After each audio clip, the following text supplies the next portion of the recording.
नमस्कार दोस्तों, स्वागत है आपका हमारे YouTube चैनल में। वैचारिक पृष्ठभूमि की चर्चा कर रहे हैं हम। वैचारिक पृष्ठभूमि जो कि एनटीए नेट इकाई 4 में वर्णित है, गांधीवादी दर्शन पे चर्चा करेंगे और ये महत्वपूर्ण दर्शन है। NTA net, JRF, TGT, PGT, DSSB, इसके अतिरिक्त जो अभी अनाउंसमेंट असिस्टेंट प्रोफेसर के एग्जाम हो रहे हैं, उन सभी के लिए आपको ये सीरीज हमारी बहुत महत्वपूर्ण मिलेगी। गुरुचला एकेडमी में मैं प्रभात मिश्रा आपके सभी के साथ यहाँ पे चर्चा कर रहा हूँ। प्रारंभ करते हैं गांधीवादी दर्शन के बारे में। और ये गांधीवादी दर्शन कोई ऐसा साहित्य नहीं लिखा उन्होंने, गांधीवादी दर्शन या अलग से उन्होंने थ्योरी नहीं लिखी। सिर्फ और सिर्फ उनके जो विचार हैं, उनकी जो मानसिकता है, मनोवृत्ति है, जो उन्होंने समाज को उच्च कोटि का सिद्धांत स्थापित करने की जो बात कही, सत्य, अहिंसा, सत्याग्रह, ये जो प्रेम है, ये जो विचारधारा थी, जो समानता थी, समतावादी विचारधारा थी, वह सब कुछ एक दर्शन के रूप में फलीभूत है, हमारे सम्मुख उपलब्ध है।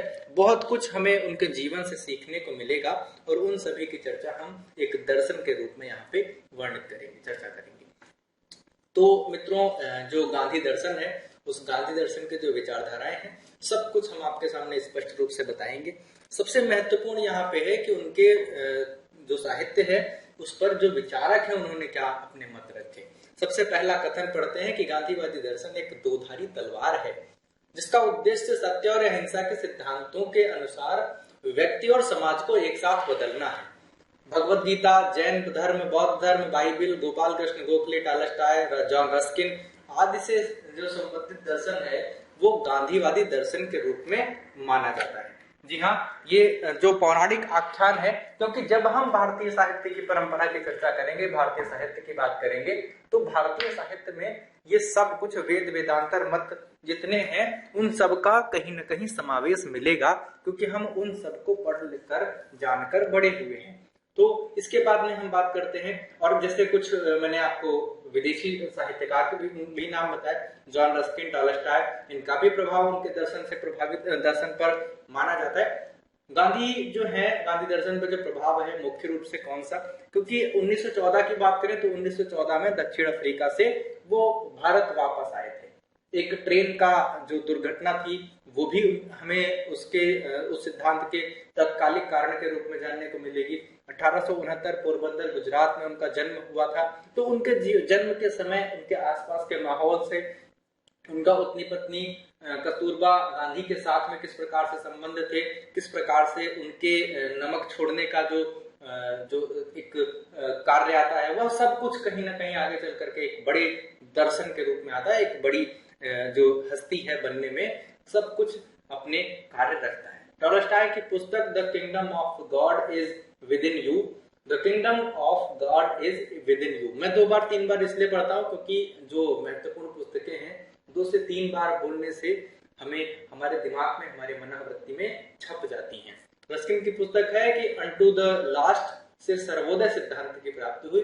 तो मूलतः अगर हम गांधी दर्शन की बात करें तो उनके सिद्धांत को सर्वोदय सिद्धांत की बात भी कह सकते हैं। और कुल मिलाकर के सर्वे भवन्तु सुखिनः सर्वे भद्राणि पश्यन्तु मा कश्चित् दुःख भाग् भवेत्, ये पूरा जो सूत्र है, श्लोक है।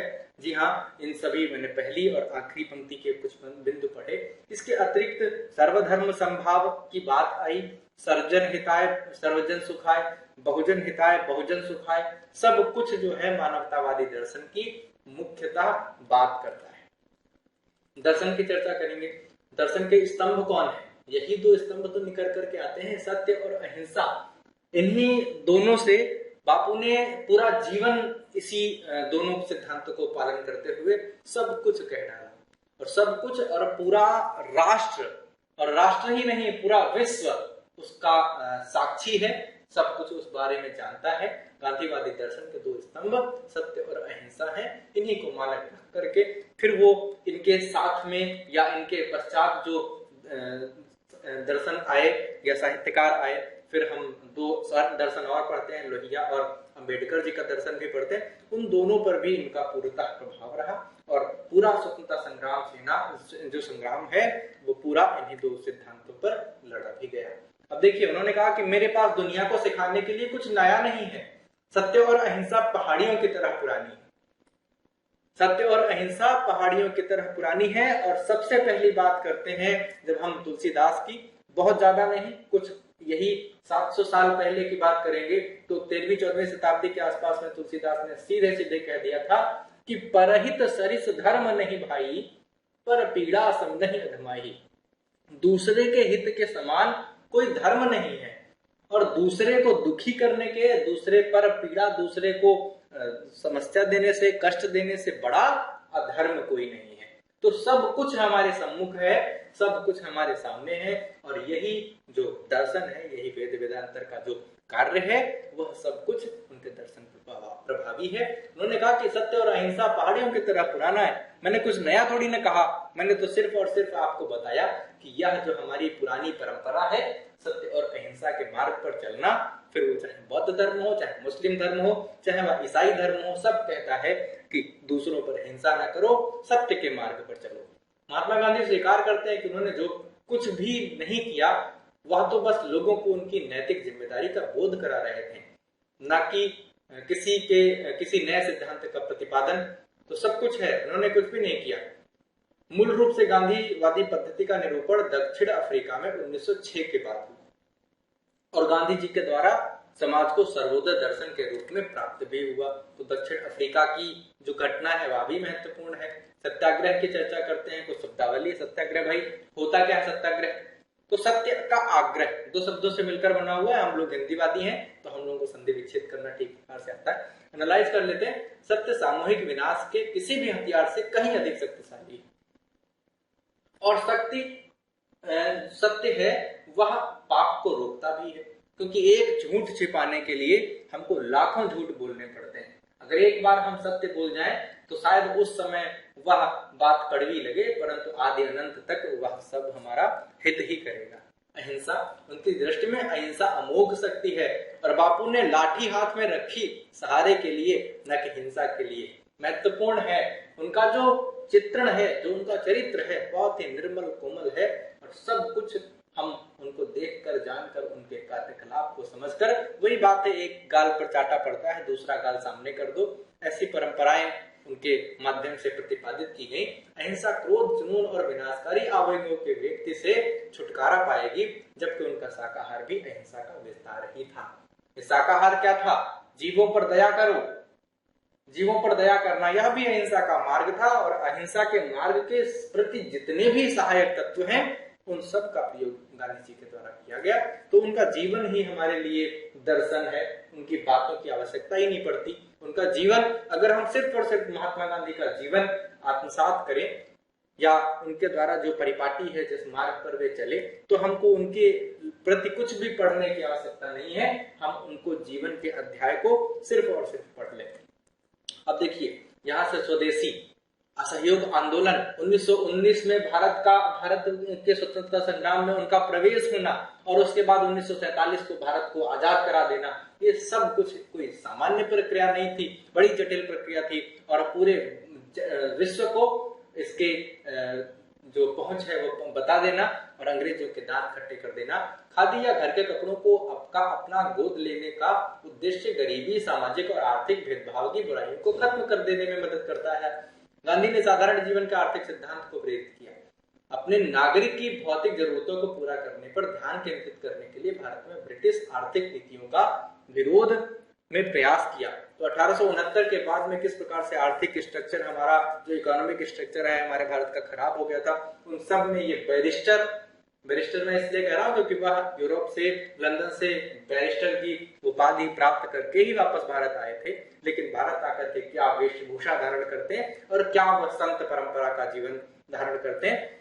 धर्म के प्रति चिंता, हाँ मैं हूं, मैं भी एक ईसाई हूं, एक मुसलमान, एक बौद्ध और एक यहूदी, कुछ बचा ही नहीं, सारे धर्म तो उन्होंने स्वीकार कर लिए। लेकिन इसके पहले की चर्चा करें, धर्म के प्रति चिंता के पहले की चिंता करें, तो ये कथन कहने के पहले वह अपने आप को हिंदू भी घोषित करते हैं। लेकिन हिंदू घोषित करने से पूर्व वह यह भी जानते हैं कि अगर वह स्वयं को हिंदू ही सिर्फ घोषित करेंगे, या सिर्फ अपने आप को हिंदूवादी कहेंगे, तो यह कट्टरपंथी विचारधारा होगी, और इससे कितनी हिंसा जन्म लेगी सब पूर्व परिचित थे। इसलिए उन्होंने कहा, क्योंकि उनके एक इशारे पर जो एक लाखों करोड़ों जो समुदाय था वह दूसरी ओर चल सकता था। तो हाँ, मैं हिंदू हूँ, मैं भी एक ईसाई हूँ, एक मुसलमान, एक बौद्ध और एक यहूदी हूँ। अब देखिए सर्वोदय, मैंने आपको बताया 1906 में रस्किन, और ये महत्वपूर्ण सिद्धांत था रस्किन, सर्वोदय, और सर्वोदय का सिद्धांत है, सर्वोदय एक शब्द है जिसका अर्थ है सार्वभौमिक उत्थान। सार्वभौमिक जो एक बैलेंस जो है, या जो सार्वभौमिक सब प्रकार से हर एक का, सर्वजन हिताय सर्वजन सुखाय। जैसे मैंने आपको बताया कि सर्वे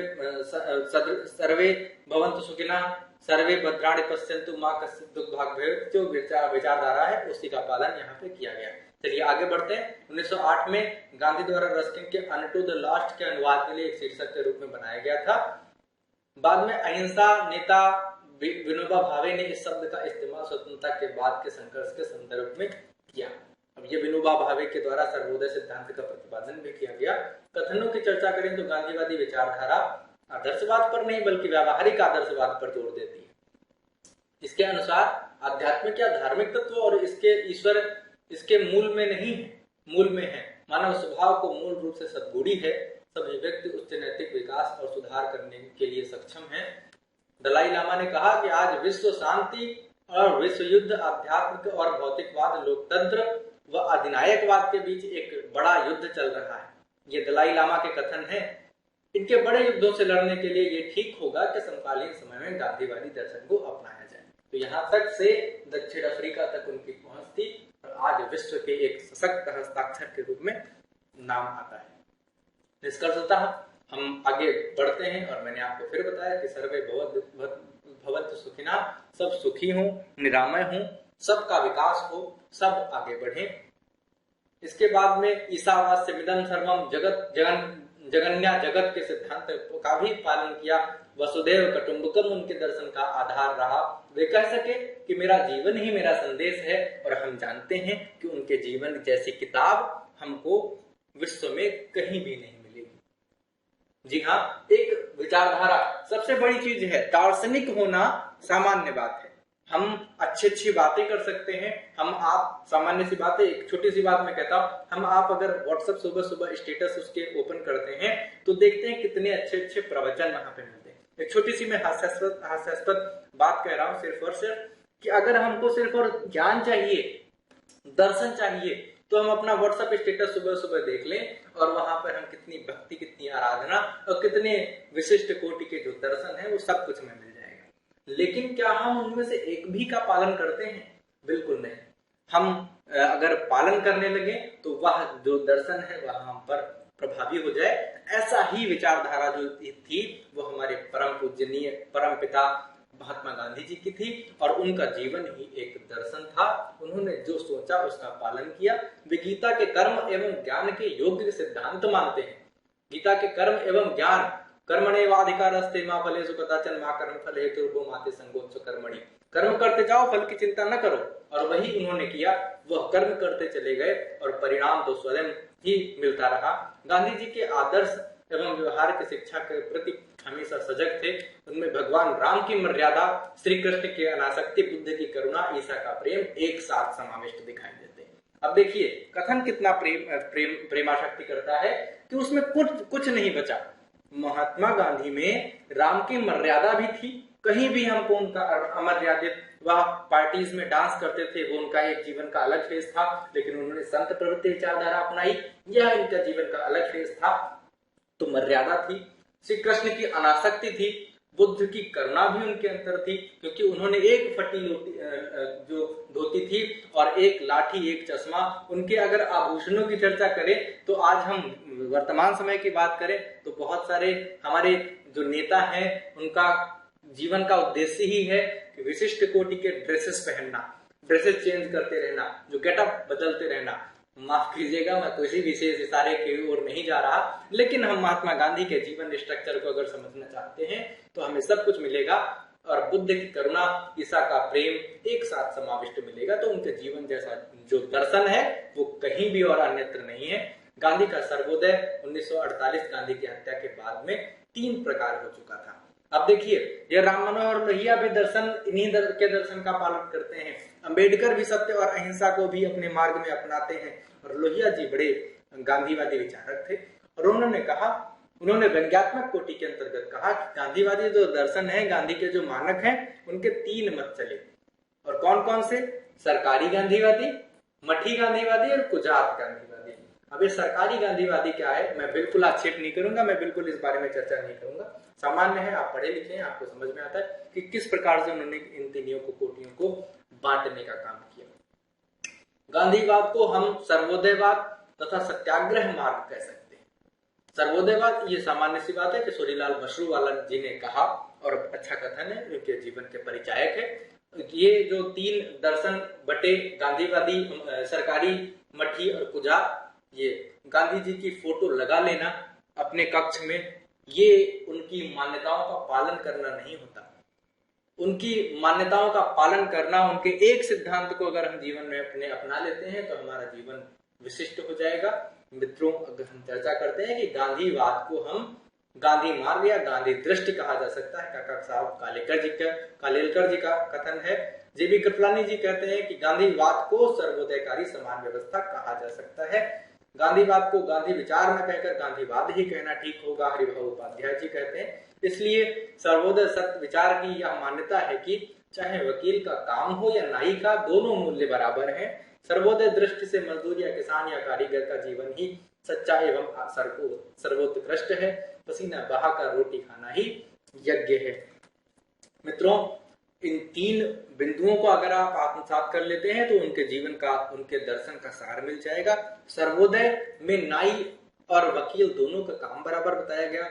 मजदूर, किसान, कारीगर का जीवन सर्वोत्कृष्ट माना गया और ये माना गया कि सभी व्यक्तियों को अपने निजी काम, अपने जरूरतों के काम, पसीना बहा करके रोटी खाना ही यज्ञ की आहुति में अपने जीवन का एक अंश देना है। तो मित्रों, एनटीए नेट से जुड़ी हुई सभी जानकारी हम आपको उपलब्ध कराएंगे। ज्वाइन करिए हमारे चैनल को यूट्यूब, फेसबुक, टेलीग्राम, व्हाट्सएप पे। लाइक, शेयर, सब्सक्राइब करिए, बेल आइकन प्रेस करिए। मैं गुरुचिला एकेडमी में प्रभात मिश्रा आपके सदैव साथ रहूंगा। सदैव निरंतर हम हर एक विषय को बहुत सामान्य, बहुत विशिष्ट प्रकार से वर्णित करेंगे। पीडीएफ, लाइव क्लासेस सब आपको उपलब्ध रहेगा। एनटीए नेट और सभी जानकारी आप तक पहुंचती रहेंगी। बहुत बहुत धन्यवाद आपका हमारे चैनल से बने रहने के लिए।